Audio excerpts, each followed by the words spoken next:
Ինչքան ես տենց սպասելու, ինչքան ես այդ էմոցիատ ներսը տենց ուտակված պահելու, ինչքան ես եղունքներդ կրծելու, ինչքան ես զանգի ու SMS-ի սպասելու,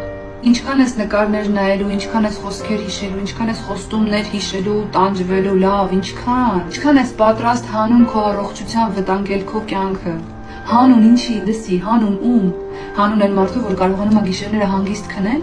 ու դու չես քնում ու հիշում ես դրվագներ, SMS-ներ, նկարներ ու ինքդ քեզ տանջում ես, ինչի համար, ախր ում համար, այն մարդու, որ առանց քեզ էլ հանգիստ կարողանում է ապրել, այսինքն դու տանջվում ես ինչ-որ մեկի համար, իսկ այդ ինչ-որ մեկը արդեն ապրում է առանց քեզ, ու հավատա, շատ հեշտ, իսկ դու տանջվում ես,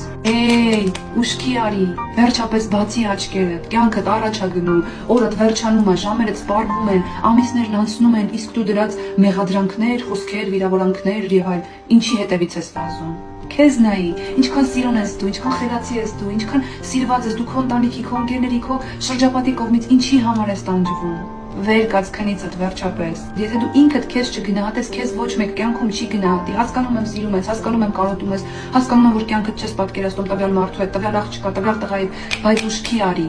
եթե դու իրականում իսկապես պետք լինես ինչ-որ մեկի, մենք ապրում ենք 21-րդ դարում, այդ մարդը քեզ կզանգի, այդ մարդը կհելնի քո դիմաց, այդ մարդը